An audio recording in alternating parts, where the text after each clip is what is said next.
Olá, boa tarde. Eu sou o professor Alex, artista orientador na área de teatro da Fundas, Fundação Educacional e Cultural de São Sebastião, Deodato Santana, no Polo Topolândia e na Guarda Mirim de Maresias. Estou aqui hoje gravando a nossa 27ª videoaula, a quarta do mês de julho de 2020. Bom, na última aula nós falamos sobre o histórico das encenações através do século XX e XXI, bem como a adaptação para o cinema de 1948 do cineasta Orson Welles de Macbeth. E hoje falaremos sobre a adaptação do cineasta Roman Polanski em seu filme Macbeth de 1971, onde contaria um pouco da história da criação e até a elaboração da sua trilha sonora. O filme, conhecido como A Tragédia de Macbeth, é um drama de 1971 dirigido por Roman Polanski e coescrito por ele e Kenneth Tynan. Esse filme conta a história de Macbeth, que se torna rei da Escócia por traição e assassinato do rei Duncan. O filme é estrelado por John Finch como Macbeth.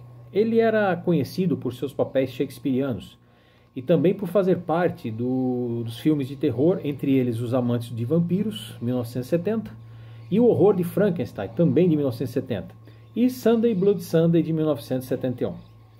Já no papel de Lady Macbeth foi escalada a atriz Francesca Annis, conhecida por sua relativa juventude como atriz. Seus filmes mais conhecidos são Cleópatra, de 1963, Flipper e os Piratas, de 1964 e O Rei dos Ladrões, de 2018. Polanski optou por criar uma adaptação de Macbeth como um meio de lidar com o altamente divulgado assassinato de sua esposa, Sharon Tate, grávida de 8 meses de seu filho, Paul Richard Polanski, pelos membros da família Manson, que era uma seita liderada por Charles Manson. Encontrando dificuldades em obter patrocínio dos principais estúdios, a produção foi financiada pela Playboy Enterprise. As filmagens foram atrapalhadas pelo mau tempo nas Ilhas Britânicas. Macbeth foi exibido fora de competição no Festival de Cannes de 72 e foi um fracasso comercial nos Estados Unidos. O filme foi controverso por suas representações de violência e nudez gráfica, mas recebeu críticas positivas desde o seu lançamento e foi nomeado melhor filme pelo National Board of Review, que é o Conselho Nacional de Revisão. O elenco. Bom, já falamos de John Finch, que interpretou Macbeth, e Francesca Annis como Lady Macbeth. Martin Shaw, conhecido ator de seriados dos anos 70, 80 e 90, interpretou Banquo. Terence Baylor, que interpretou Mr. Gregory na comédia A Vida de Brian, de 79, aliás, recomendo, assistam esse filme, é maravilhoso, muito engraçado. E o Barão Sangrento em Harry Potter e a Pedra Filosofal, de 2001, interpretou Macduff. John Stride, que foi Romeu na peça Romeu e Julieta de Franco Zeffirelli em 1960, lembra? Já falamos sobre isso, interpretou Ross. Nicholas Shelby, que interpretou Egeu nos Sonhos de uma Noite de Verão, de 1968, fez o Rei Duncan. Stephen Chase, que foi o diretor-geral do filme Malévola, de 2014, com Angelina Jolie, interpretou Malcolm. Paul Shelley, que participou de vários seriados, interpretou Donalbain. Maisie McFarquhar, Elsie Taylor e Noelle Remington interpretaram as Três Bruxas. Kate Shadwin interpretou Flimsy, o filho de Banquo. E Diane Fletcher interpretou Lady Macduff. Mark Dignan fez o filho de Macduff. Bernard Archard, que também participou do filme O Horror de Frankenstein, interpretando o professor Hayes, fez o papel de Angus. Sidney Brownlee, que interpretou Alf no clássico Um Lobisomem Americano em Londres, de 1981, recomendo muito esse filme, é muito legal. Ele fez o papel de Porter. E finalmente o ator Richard Pearson como Doctor. A produção. O desenvolvimento do filme. Roman Polanski estava interessado em adaptar uma peça de Shakespeare desde que ele era um estudante da Cracóvia, na Polônia. Mas ele só começou depois do assassinato de sua esposa Sharon Tate, como já falamos, que estava grávida, e de vários de seus amigos por membros da seita da família Manson, em sua casa em Beverly Hills na noite de 9 de agosto de 1969. Após os assassinatos, Polanski entrou em profunda depressão e ficou descontente com a maneira como o incidente foi retratado na mídia, na qual seus filmes pareciam ser culpados.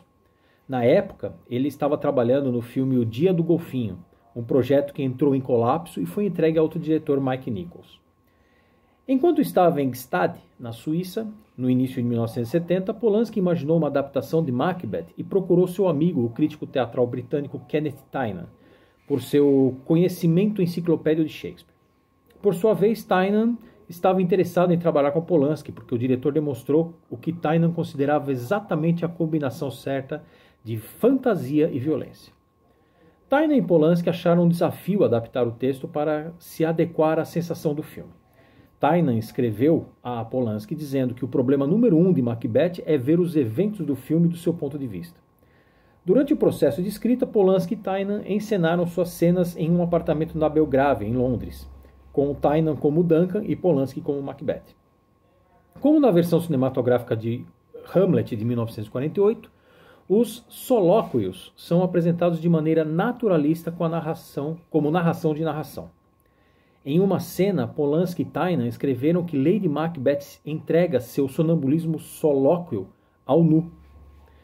A decisão foi motivada pelo fato de que as pessoas naquela época sempre dormiam nuas. Da mesma forma, consultas de pesquisas acadêmicas na Idade Média levaram à representação dos nobres, ficando no castelo de Macbeth indo dormir no feno e no chão, com animais presentes. A importância adicional de que o filme da Ross não apareceu no primeiro rascunho do roteiro, que inventou um novo personagem chamado Bodyguard, que também atua como o terceiro assassino.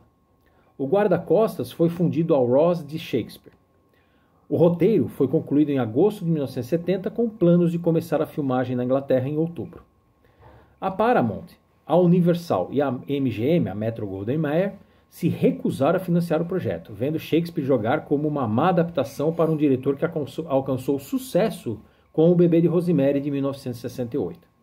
Hugh Hefner, que publicou a revista Playboy, havia produzido alguns filmes com a Playboy Enterprises. Estava ansioso para fazer mais quando conheceu Polanski em uma festa. O orçamento foi fixado em 2,4 milhões de dólares. Fundição. Em um estágio, Richard Burton disse que faria o filme ao lado de sua então esposa Elizabeth Taylor, mas isso nunca aconteceu. Devido ao sentimento de que os personagens de Macbeth eram mais relacionados aos jovens na década de 60 do que aos atores experientes e mais velhos, Polanski deliberadamente procurou atores jovens e bonitos para os papéis de Macbeth e Lady Macbeth. Francesca Ennis e John Flint tinham 26 e 29 anos na época, respectivamente, com Tynan comentando que personagens com mais de 60 anos eram velhos demais para serem ambiciosos, como era o caso de Richard Burton, que na época tinha 56 anos, e Elizabeth Taylor, que beirava os seus 40 anos. Thursday Weld rejeitou o papel de Lady Macbeth, não querendo realizar a cena de nudez. Ennis aceitou o papel depois de alguma relutância, pois concordou que o personagem deveria ser mais velho, mas foi fácil convencê-la a se juntar ao elenco. A primeira escolha de Polanski para Macbeth foi Albert Finney, que rejeitou o papel, após o qual Tynan recomendou Nico Williamson, mas Polanski sentiu que ele não era atraente o suficiente.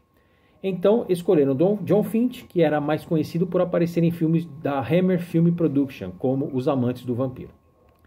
Para a cena em que as três bruxas e muitos outros realizaram, dobro, duplo, labuta e problemas nus, Polanski teve dificuldade em contratar extras para se apresentarem. Como resultado, algumas das bruxas são cortadas de papelão. Polanski mandou alguns dos extras idosos cantarem Parabéns para Você enquanto estavam nu para um vídeo enviado a Hefner, o dono da Playboy, para comemorar seu aniversário de 45 anos. As filmagens de Macbeth. O filme foi rodado em vários locais nas Ilhas Britânicas, começando em Snowdonia, em outubro de 1970. Partes do filme foram filmados no país de Gales, e uma quantidade considerável de disparos ocorreu em Northumberland, na costa nordeste da Inglaterra, incluindo o castelo de Lindisfarne, uma construção do século XVI localizada em uma ilha ao norte da mesma Inglaterra. O Banbury Castle e a praia, a igreja de St. Aidan e no norte Charlton Moors, perto de Alnwick.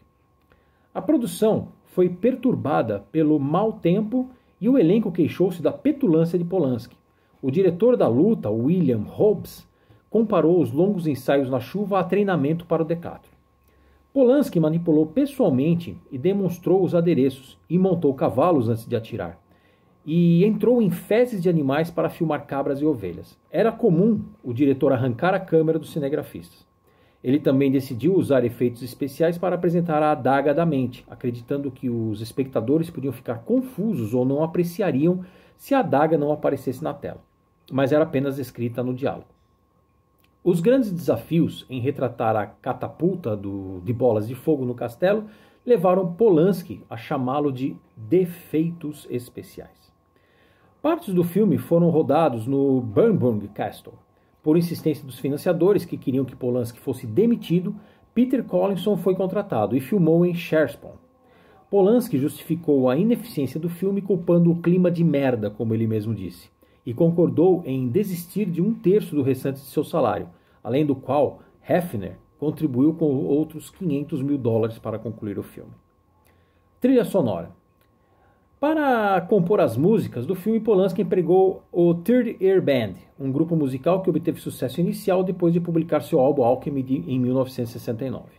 A banda compôs músicas originais para o filme, adicionando música eletrônica à bateria, sopros de madeira e cordas.